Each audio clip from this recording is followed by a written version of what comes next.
Hey there, all my pixies and peeps. Thanks for tuning in to the Purple Pixie. And welcome, or welcome back, to the Fairy Garden, which is what I call my craft room. Today's video is part of the Minis Challenge, which is hosted by Crafted by Corie. And this month's theme is Christmas in July. So let's jump right in and get started with some napkin beads. Have you ever found yourself needing beads for a project, but you just don't have the right ones?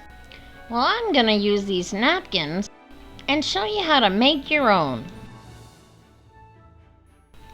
It's a lot easier than you think, as long as you don't mind sticky fingers from all the glue.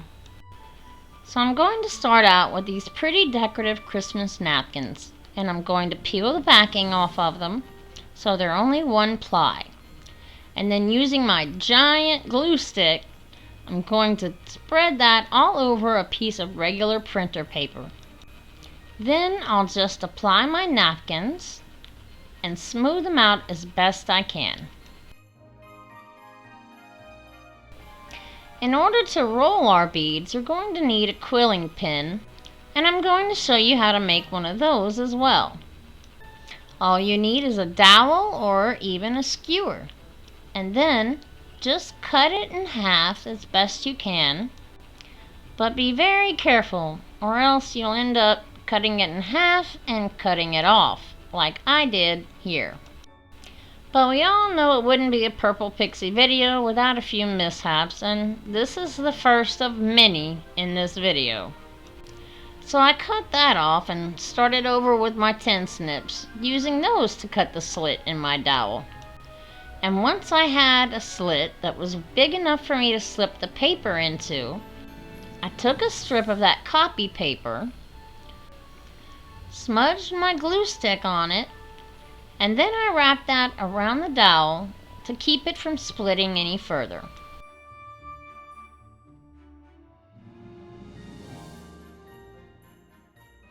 And to keep the paper from coming up, I just smeared it on my glue stick a little more and finished wrapping it. And now you have your very own quilling pin. So let's make some beads, shall we? The first thing we need to do is cut our napkin paper into some triangle strips. When doing this, keep in mind that the wider end of the triangle is how wide your bead will be. And the longer the strip, the fatter the bead will be. And now, using your homemade quilling pin, slip the napkin paper into the slit and just start rolling it. And once you get close to the end, run your paper across your glue stick and then finish rolling it. It's that simple. Now slip that bead off of your quilling stick, set it aside to dry for a few minutes while you work on your next one.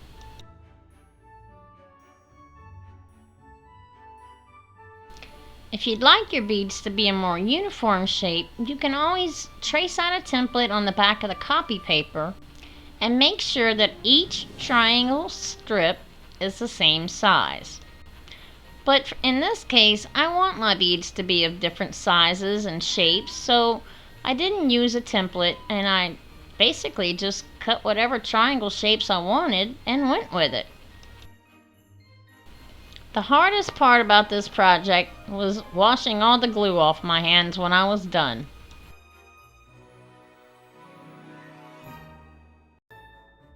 So now that I have a bunch of beads made up, I just strung them onto a skewer, and I'm going to give them a good coat of Mod Podge. This will help them stay intact and will give them a nice hard outer coating, like most beads. And once they all had a good coat of that Mod Podge, I just left them on the skewer to dry, but occasionally moved them around a bit so they didn't stick to each other. And this is how they turned out. But I'm not done with mine yet. I want to take it a little step further because I'm going for a rustic garland with my beads. So I'm going to take my folk art chalk paint and spill it on my mat as I'm showing it to you. But that's okay. I'm just gonna scoop it back up into my jar and get it off my hands, and that means I have enough on my little chippy brush to go and dry brush some onto my little beads and make them look a little more rustic. And then, of course, I dry brush on a little of my white Adirondack folk art chalk paint. And now we can begin stringing them to make our rustic garland. And the first thing we need to do to make that garland is start with our tag. Now I've made several of these beforehand using some chipboard that was sent to me by some of my sweet subscribers. I just love getting magic mail, so thank you to both of y'all. You know who you are. Now I'm going to give this a really chippy coat of the white Adirondack chalk paint and then distress it with the Java chalk paint. If I can ever get the jar open. I love my chalk paint, but man, I sure hate how it gets all dried up in the threads of the lid and makes it so hard to open. But I always manage, and if I get into serious trouble, I just use some of that non-slip shelf liner that I got from the Dollar Tree. In fact, I keep an 8x8 inch square of it on my refrigerator because it works great for opening jars too. And when you have issues with your hands like I do, the more help, the better. Now it's time to string the beads onto our garland. And I'm going to take this green jute rope that I got from the Dollar Tree, and I put a piece of tape on each end of a very long strand of it. I cut a long strand because we're going to be working from the middle and doubling up our beads. So I strung a bead, strung the tag, and strung another bead. But then I remembered that, hey, I wanted to tie a knot by the tag. So I had to remove the beads and then tie a slip knot around the whole of the tag.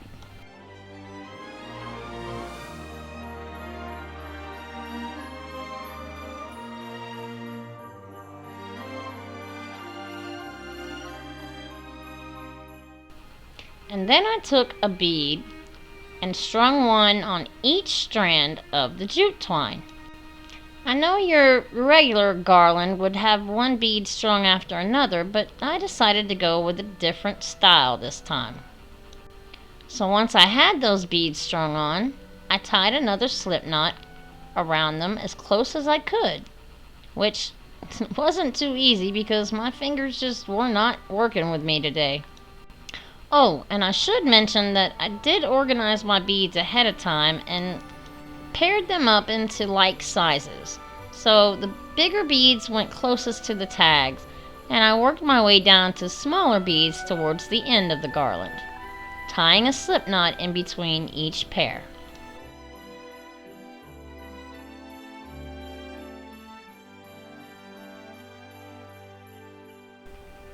Once the last pair was strung on, and I tied a slip knot behind those, I'm going to take this brown jute twine and cutting off little pieces about the same size as my tag, I'm going to tie those in between each pair of beads. And then, because I like to make things harder on myself, I decide to not just unravel the jute twine, but to fray it, meaning I have to go in and separate every little strand. And considering the fact that my fingers weren't working that well that day, this took me quite a while. So I highly recommend that if you choose to do this, use something like a sewing needle or maybe even a pair of tweezers to help you separate it. I, however, did not think of that at the time, and, well, hindsight is 20/20. And that's about the only sight on me that's 20/20. So I cut the end of the jute twine a little long, and I used the excess because I'm going to make it into a tassel. So I tie it around the two ends that are hanging off the garland, and then I take all three on each side and tie that into a knot so they lay together nicely. And now instead of fraying the jute twine, I decide this time I'm just going to unravel it. So all I have to do is twist it in the opposite direction that it's raveled together, and then separate it with my fingers, which is so much easier to do than fraying it like I did the brown jute. And I'm all about things being easier. But now I want to make it into a tassel, and I'm going to show you an easy way to hide your knot when you're wrapping your tassel. You'd simply start with a little loop and hold it in place with your thumb while you wrap. Once you have your desired amount of wraps, which this one didn't take many, you simply slip the end of your twine or ribbon or string that you're working with into the loop, just like you see here, and then pull the other end of the twine and it will pull the knot underneath the wraps. Now you can trim it as close to the wraps as you want without having an ugly knot. But for this one, I decided to trim it not so close because once again, I'm going to fray it. And once I give all that frayed jute a little bit of a trim, this rustic garland is all finished. Now I just need to work on my tag. So I'm using my acrylic paint markers to make it a little more festive. I don't know why I started with the red first, but since I did, and I don't want to get any paint on my hands or smear it, I'm just going to cover it with a napkin while I go in with my green and draw my little holly leaves and write the words "'Tis the."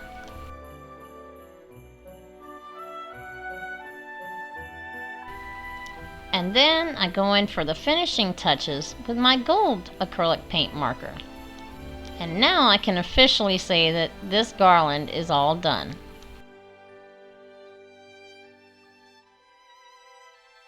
So let me tell you a little bit more about this minis challenge. It's hosted by Crafted by Corie, and it's held on the third Friday of each month and is an open invite. If you've never been to Crafted by Corie's channel, you're missing out. She's got some awesome DIYs, and she's been an inspiration to me since before I even started my channel. So if you'd like to participate in this challenge one month, here are the rules. I'll leave the link to the playlist and Corie's channel in my description box below. Be sure to watch them all because you're bound to get some Christmas inspiration. But now let's get into project number 3, which is this Carousel Reindeer. I've been wanting to make this project for months, and this challenge seemed like the perfect opportunity. So I'm starting out with this old compact disc and some mini tumbling tower blocks from the Dollar Tree. I'm just going to glue them on and use them as feet, kind of like a riser. And then I flip it over and glue on this wooden bead right in the middle. And I reinforce it on the bottom with a lot of more hot glue. Now, you see this here reindeer ornament with a broken leg? It somehow did not make its way into my box of Christmas stuff when things got put away. And I'm going to name her CJ because she's a bit of a troublemaker throughout this project, and that's an inside joke amongst some of us YouTubers. But you'll see what I mean here in just a minute. But for now, this reindeer, just like any good stripper, needs a pole to slide up and down on. To make it easy on yourself and figure out what size drill bit you need, you can use a drill gauge like this one here.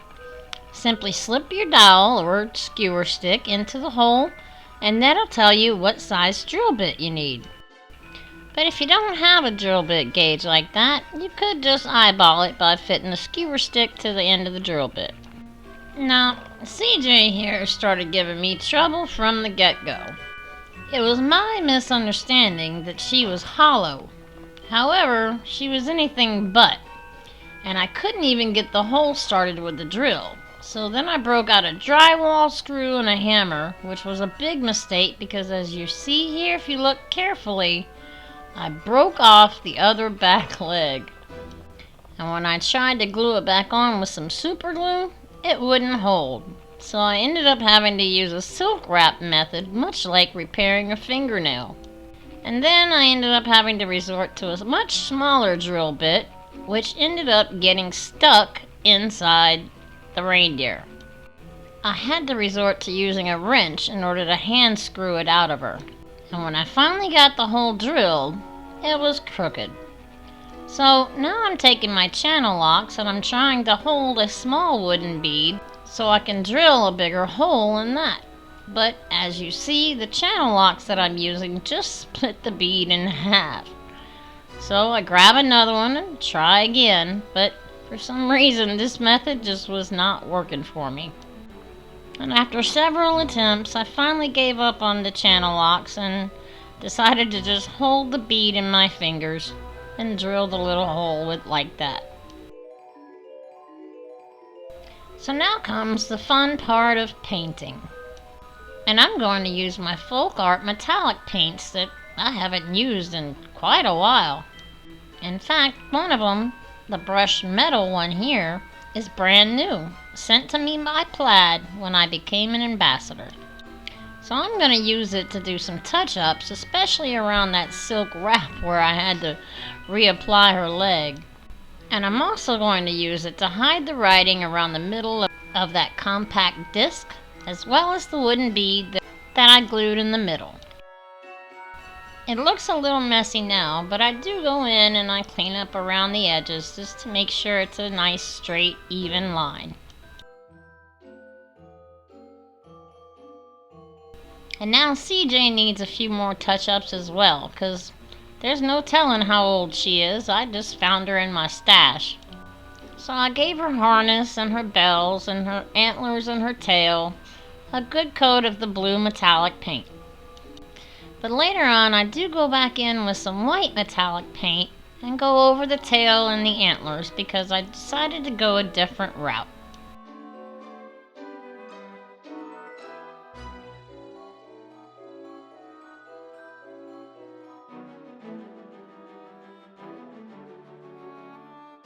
And now, in order to tie that metallic blue into the rest of the project, I'm going to give the entire underneath of that compact disc a good coat with the blue metallic paint.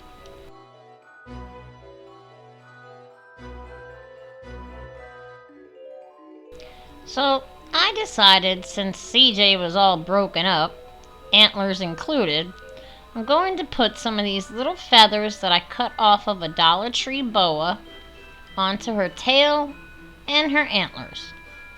However, this super glue that I'm using, which I didn't realize is for glass, just was not holding those feathers on like I thought it would. So once again, when it came to this darn reindeer, I was having more trouble than I expected. I broke out the silicone finger protectors and even a skewer to try and hold it down, but for some reason it just did not seem to want to dry. So I go in with another layer of super glue to try and hide that, and put down another feather. All in all, the amount of feathers I put on her turned out to be quite pretty, so it was kind of a Bob Ross type of thing, where happy accidents. But man, was it a pain in the butt. Or, should I say, pain in the tail. Sorry, but you guys know I'm always punny, and it's been a while since I came up with a good one.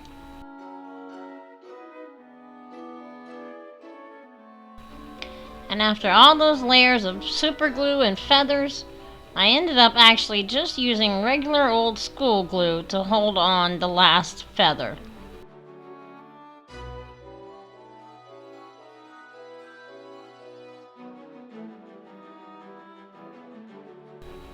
Now, the easiest part about this was assembling it. I just took my skewer, which I also painted in the metallic blue, and I cut off a little bit, put some hot glue inside that bead to hold it in place, and then I slid another blue bead onto the skewer, holding it in place with another small bead of hot glue. Now, if I would have been able to drill a straight hole through CJ, she probably would spin better on that pole. And also, due to unfortunate hole placement, she wouldn't be sitting on top of a blue bead where a blue bead should not be. You'll see what I mean in a minute. Oh, and of course, one of the legs fell off of the CD, so I had to glue that back on and reinforce it in the back with some more hot glue. All in all, I'm about ready for this project to be over with, considering I've been waiting for months to make it.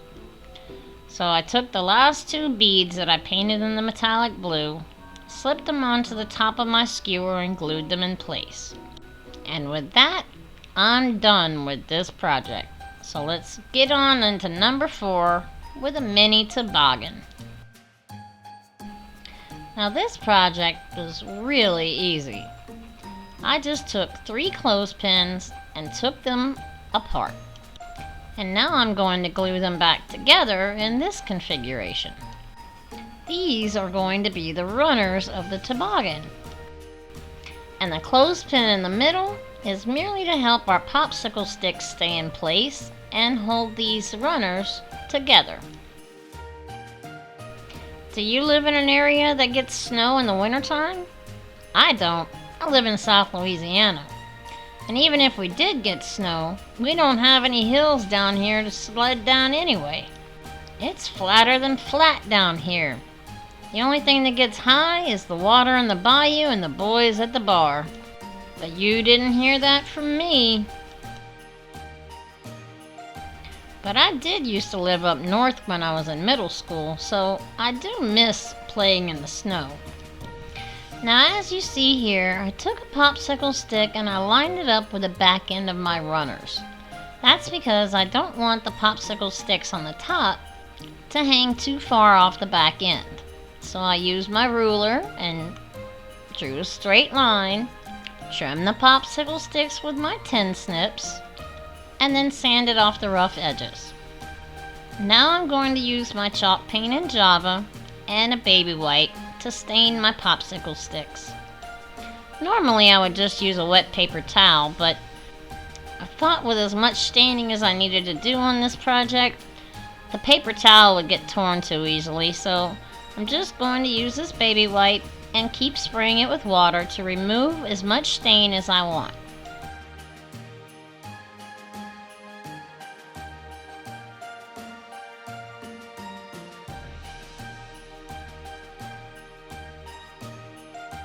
I even go in and spray the stick itself with some water and keep rubbing to remove more of the stain.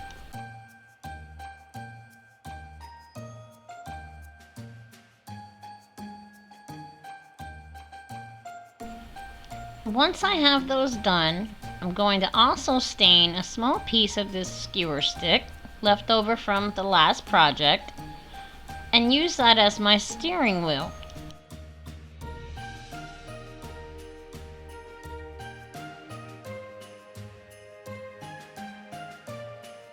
And just in case some of those clothespins might not get glued together so closely, I'm also staining the underneath of the toboggan. To get into the cracks and crevices, I'm using a paintbrush, dipped in my paint, and then dipped in water.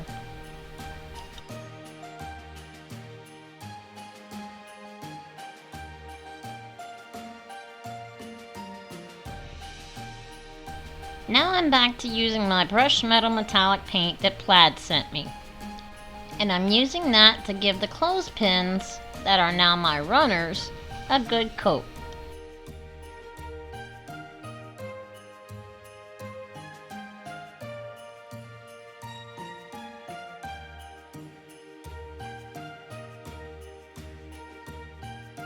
Now you can't just have a steering wheel and no way to steer it, so I'm going to take a little bit of the jute twine and tie a knot on each end of that little skewer stick, which is easier said than done with my hand issues.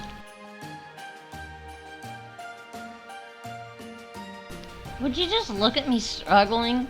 I mean, how hard is it to tie a knot onto a stick? But once I get it done, it's time to glue those onto my runners and then glue on the popsicle sticks for the seat.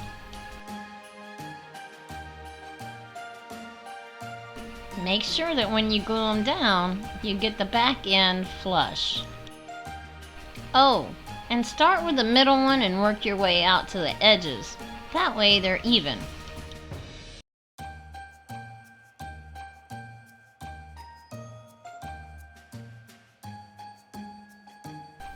And now that this simple little project is done, let me take just a minute to welcome and thank all of you. Are you new here? Well, if you are, welcome to the Fairy Garden, which is what I call my craft room. My name is Crystal, and I would love for you to join the Pixie Party. We have lots of cheap crafts and lots of cheap laughs, so if that's the kind of thing you're looking for, well, you've found it. I highly encourage you to click that subscribe button and ring the bell so you'll be notified every time I upload a video. I just want to say thank you to all of my viewers and the Pixie Party for the love and joy and support that you give me, because without you, I wouldn't be here.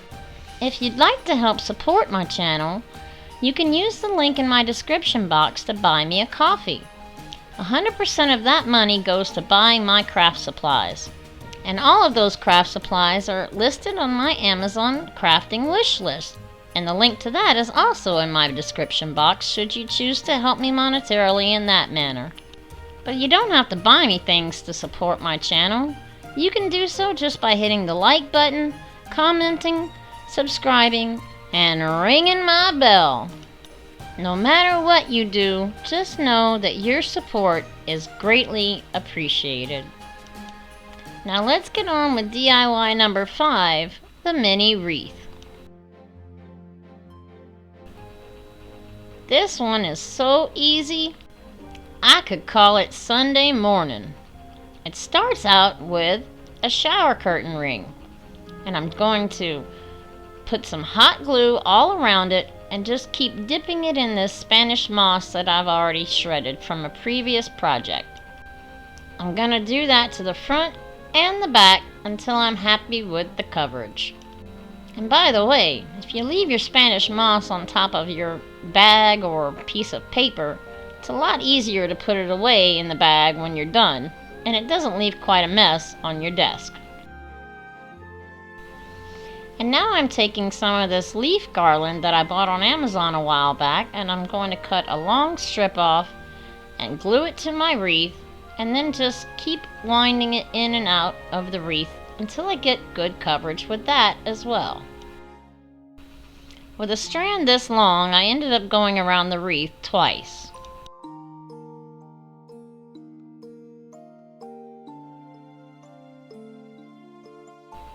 I told you this was easy, but wait a minute, we're not done yet.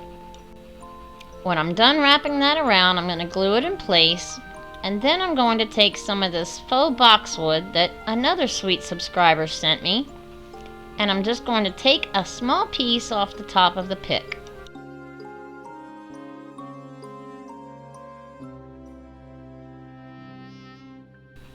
And then I'll cut each little piece off of that.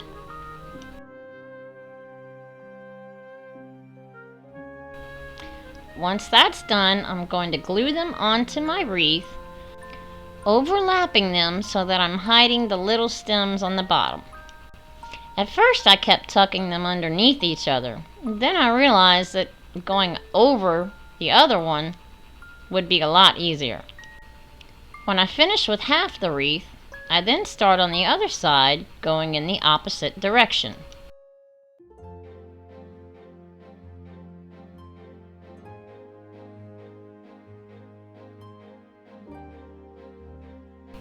And to finish it off, I just made a small shoestring bow and glued some little pickberries onto it, just like that.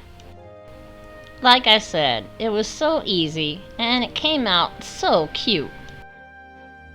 And finally, the last project for this video is just a little bonus one, a galvanized tag. But before I do that, let me give one more thank you shout out to Corie, because I love minis, I love Christmas, and I love you too, Corie. So remember those little tags I had made out of the chipboard earlier? Well, I'm going to make one look galvanized. Using the same metallic silver paint that I've been using throughout this whole video, I'm going to give each side of the tag a good coat, making sure that I get the edges as well.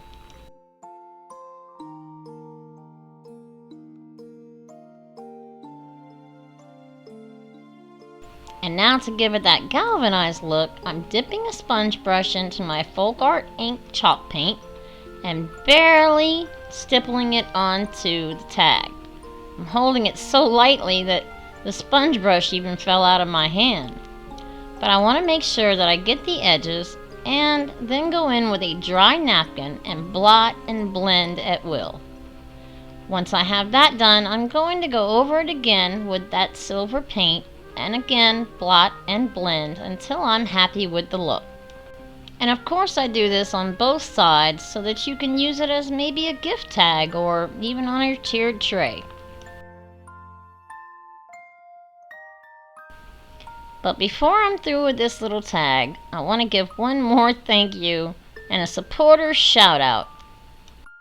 My friend Mary Beth from MB Gray Designs bought me quite a few coffees on my Buy a Coffee site. I used that money to buy this silicone crafting mat, and here I'm showing you how easy it is to clean.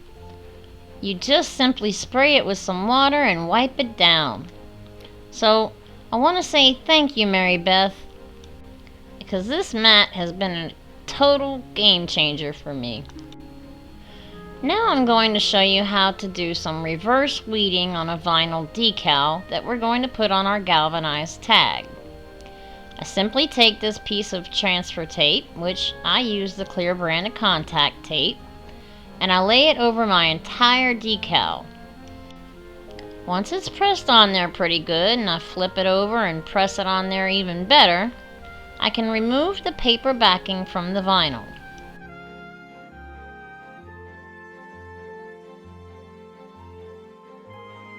And now, with the sticky side still facing up, I can remove the excess vinyl from my decal. When you have small letters or small pictures to weed, this is a game changer. As long as you don't get the vinyl stuck to your skin.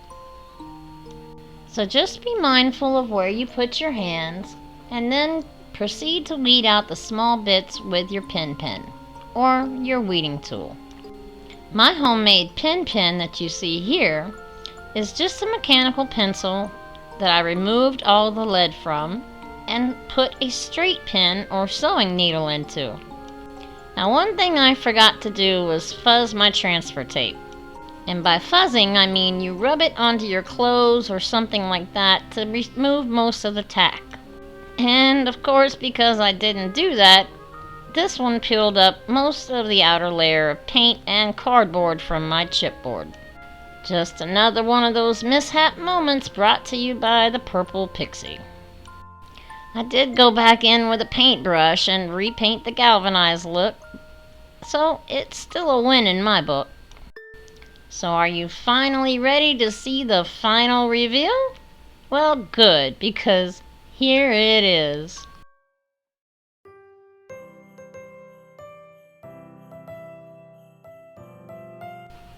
That garland kind of reminds me of myself in a way.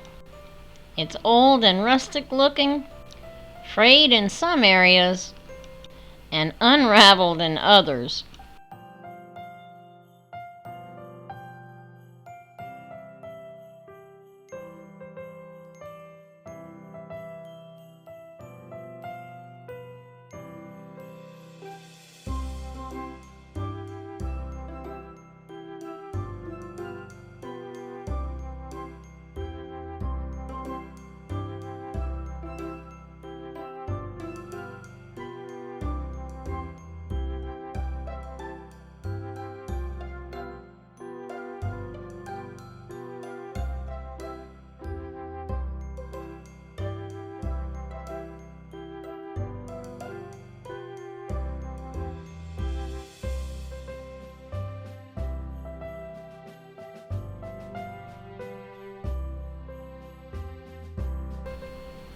And see, I told you I saved that little tag. I even put some little snowflakes on it.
Well, I'm dying to know what you think. Were they magic or mishap? You tell me in the comments down below. And while you're down there, please consider helping my channel grow. Speaking of channels, I have a big announcement to make. I love Christmas so much that I'm starting another channel called the Purple Pixie Christmas Channel. So I'll be bringing some great Christmas DIYs your way all year long. It's gonna be so much fun and I just cannot wait to get it started. But today's video has to come to an end sometime, so I just want to say thank you for watching the Purple Pixie. Please have a blessed day and remember that all of me loves all of you.